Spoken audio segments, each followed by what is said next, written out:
Hey people, my name is Eris. Welcome to my YouTube channel, and today I'm going to show you guys how I made this flat laptop bag. This post is a bit chaotic because I made it in my work studio, so I had to deal with other people there also working, and I'm going to try to explain as much as possible, and I hope you guys can catch on. So as per usual, the stiffener of the day is actually fiberboard or cellulose board. So the way I created this, I had this pattern that I just sort of traced on this, and I just cut it out. I just cut two identical pieces, then I left an adjoining piece. So the dimension was 30 by 40, and I just added like 2 centimeters in the middle. And I traced the same thing on chipboard, which is like cardboard paper. If you want to know more about stiffeners, you can check this link. So the front pocket is 22 by 30 centimeters, also cut from cellulose board. For the handle, we are using foam. This is 45 by 4 centimeters. I'm going to cut two of it. So I'm just going to trace the cellulose paper or cellulose board or fiber board on chipboard. So I'm going to do the same thing for the main piece and the front pocket. These are the dimensions. You can always screenshot this page to use later. So the material of the day is synthetic leather, but I really love the crocodile print on it. So one thing I'd like to make a habit is following the pattern of the material that I'm using. So I'm using my usual faux suede for the lining, and these are the pieces. After applying a gum on them, I just sort of leave them out to dry a bit so that I can now place them together. So for the handle first, let's just do this on the later side. I'm just going to place the foam on the synthetic leather or faux leather. Then I'll like put a gum, like an outline, so that later I can sort of like fold it in. So I'm doing the same thing for the front pocket. I'm just going to lay it on it and rub it in. I don't think I use a ruler at this point, but I'm just going to do like an outline again. So this outline means that when I want to wrap, I sort of just fold it in nicely in a gift form. So this is our main piece. Actually, Achoma to join me on this because I don't want to make any mistake. I can't afford to make mistake. This is a client's job. So I'm just going to make sure it's spread out as wide as possible, then roll it to really fuse it in well. So if there's any air pockets, as you can see on the right side, that's why the rolling is very important. So this one really fuses the two materials together. At this point, you cannot afford to make mistake. If you do, then we may as well just cut a new one. So on the side, I just cut this material 27 centimeters and the zip was 77. This is what I'm going to use for the front pockets. So it's the usual way of joining the zip to the end, but this one is basically the same width with the zip. Then I'm just going to top stitch it, and you're going to see what I'm going to do with this very soon. So I'm just going to open this out to see what it's going to look like when it's spread out. But before we can start joining, we have to wrap all our pieces. So I don't think I filmed for the lining, but basically what I'm doing right now is wrapping the material on the stiffener, so to give it that really structured look. And I'm going to do exactly the same thing with the chipboard that I cut for the inner pocket. I'm going to wrap that one too before I join everything together. So this one, I'm just going to wrap the outer piece too. So I'm just working all the corners in to make sure it's neat. And I'm going to do the same thing for the inner part, which is the chipboard, where I'm just going to sort of wrap it as neat and as nicely as possible. You want to make sure these two pieces are identical because you're going to be joining the two of them later on. So I always like to use my piercing iron for my corners. This way I can really pinch it in and pinch it tightly, and you have really nice curves. So this is what the handle is going to look like when you're wrapping.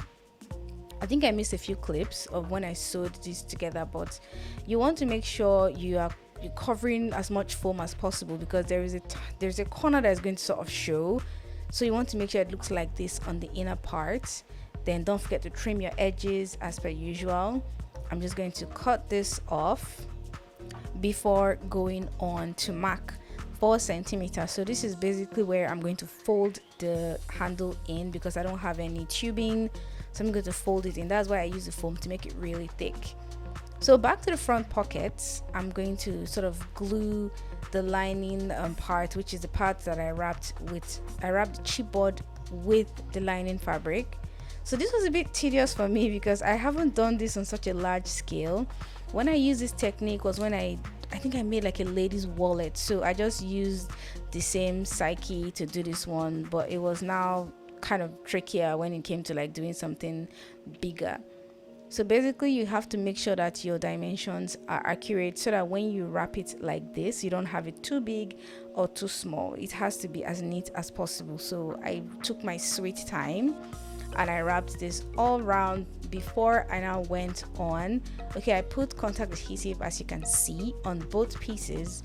I like to work my way from the edges, though. I don't know if people have different ways, but anytime I'm joining two identical panels together, I like to work my way to the four corners first, then sort of just rub it the middle down, or rub it in, or whichever way you want to say the English.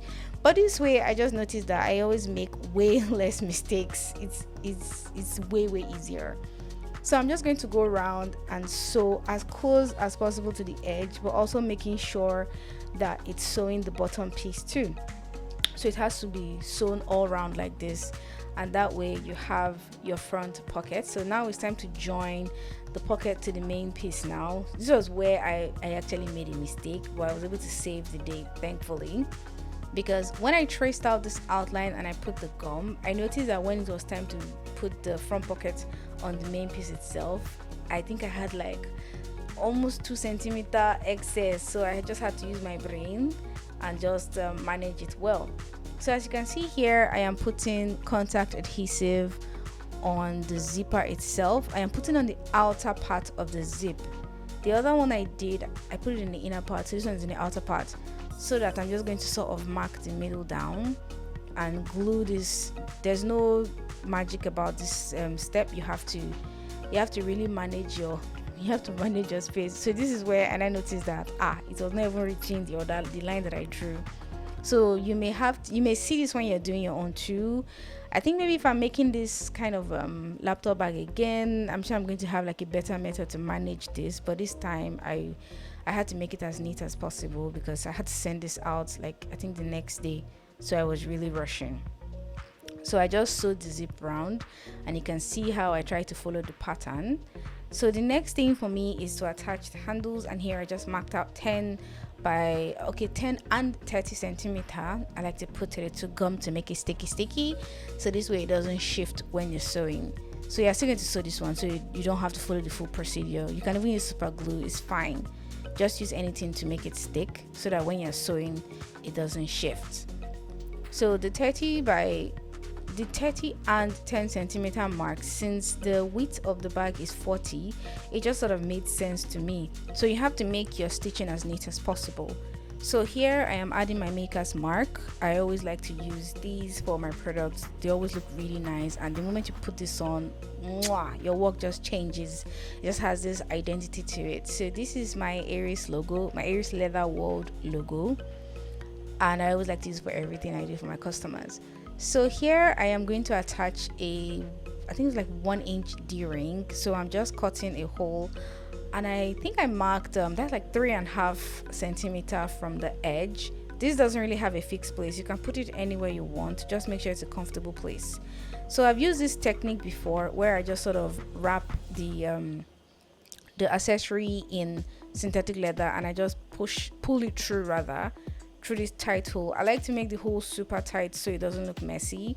Then this way you can now go on and now stitch it down, and it's like super neat. Just make sure your stitchings are always neat. So now we want to attach the inner pocket to the inner part of our laptop bag.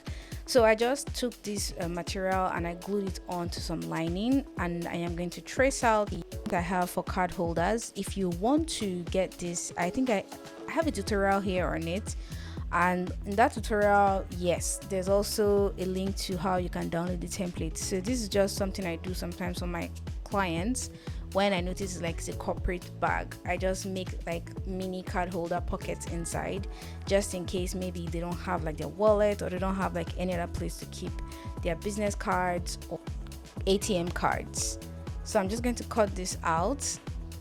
I'm using 3-layer pockets. So very soon you're going to see how I'm going to place this, but let's just trim it out to be as neat as possible. And for the bigger pockets, I'm going to cut out 28 by 14 centimeter. You're going to see how I'm going to place this. I don't want just one compartment, I want 2 small compartments inside the bag. So this one, I'm just going to mark out the edges, just make sure it's neat before taking it for stitching. So now we have our pieces out. First of all, I think I did this off camera. I'm just going to sew the top of it. So to fix this on our piece itself, there is no formula for this. You just want to find a comfortable position for you and just make sure that the top of them are aligned. I think I left like 1 inch spacing from the edge of the project for both pockets. So now I always advise people, if you know your hand is not steady enough, you can always glue this down before sewing it. But this is how I am when I'm in my zone. I just use freehand for everything. Feeling like a champion. So usually you sew the first one first, then you come and you put the second one right under it, let it sort of sit on it, then you sew it down. So after sewing the 2 layers, then you use the lowest piece rather to cover it, and you just sew the 3 sides down, and there you have yourself a mini card holder pocket inside your laptop bag. For the bigger compartment, I'm just going to sew one side first. Don't forget to backstitch to secure your stitches. If not, your project is going to start loosening. Yeah, sorry for the camera just losing focus and whiting out. I don't know what's going on. I think maybe the place was too bright. So after sewing the 2 sides down, I added like 4 centimeters on either side so that I can sort of like put it on itself to give that extra compartment, to give like a 3D type of thing. If not, if you don't do this, your pocket is just going to be flat. But I wanted pockets wider to maybe take something like a power bank or even bigger. Now that I'm even looking at this, I think I should have even added maybe like a mini flap or something, but I just left it open like this. So I think this is something to consider maybe in my next project. Or if somebody orders something like this again, I could maybe now add like a button or like a flap or something to just keep it closed, so in case the person opens it. So this is what it looks like. After this, it's time to start closing the bag. So first of all, because we don't have anything as a gusset, so the zip is going to be what's going to be on the side. So we're putting gum on the inner part and just lining our inner piece with glue. So normally the usual thing is you have like a mold for this, but like I said before, when I did this, it was like a female wallet. You can see that's even the mold I'm using here. So I just needed the corners and the little boosts. I was able to manage myself going around the piece with the zip. You should really take your time here. If you notice, I didn't really speed up this part too much. You want to take as much time as possible, because when you sew it, you can't really make any adjustments. So just take your time and just carefully wrap your zip around your lining only. Then is after I finish lining, after I finish going around it, then you can now start opening it and flattening out. So like this is going to be like this way. You're already seeing the way the shape of the bag is going to come out. So I'm just taking my sweet time. I didn't even know I took this much time. I'm making sure all my corners are secured. So it's after this point, then we'll now open the zip, then we'll now flatten everything out. Then this stage is just to go and just put gum as much as necessary, because this one is the final stage. So Choma is the one helping me here. She's just going to put gum all over the piece. Both the inner part and the outer part is a two surface gum system. So she's just going to put the gum on everything before we start setting them together. And you notice I put like a material on the other part is because I just wanted to be safe.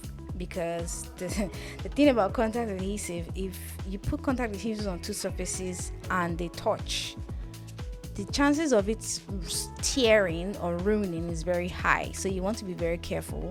So I just told her to even help me and hold that side up while I was able to go around and secure it.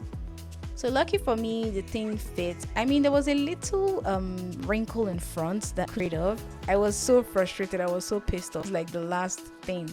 But because it wasn't so bad, so terrible, and affect the outcome of the project, I was like, okay, yeah, we can take it like that. So just the way we did the front pockets, I'm just going to open this laptop bag and just sew it all the way around. So it's to take my sweet time, because the cellulose board I use here was actually really thick, so I had to use like a bigger thread. But as you can see, somehow by some miracle our bag still came out well. So this is optional, but for the long strap we are going to do a 15 centimeter wide band, and I sort of folded it 4 times, so this way it's like 4 layers of synthetic leather, and I wanted it to be soft, so I didn't want to put any gum or put anything solid inside. So all you need on this level is a very steady hand to make sure your stitching is neat. So I'm just folding. Again, if you know you're not really steady, you can always clip this, but I was in my zone, so I was just freehanding the whole thing, and by some miracle I didn't make any mistake. I was feeling like a round, just sew it straight. As you can notice on the left side of the screen, I already had my adjuster and my bag hooks ready because I didn't get the last clip. I think my camera went off. I didn't even know I missed it, because after this then I added my adjuster first, then I looped in the bag lock before I now finished off with everything. So yes, attach and sew in your adjuster and box. That was the last thing that I did before I finished the whole production process for this laptop bag. So what do you guys think about this? This is like the first time I'm making a bag like this. The client just sent in a picture and I just sort of used the idea to make this project. What do you think? Do you think it came out well? Do you think it's nice?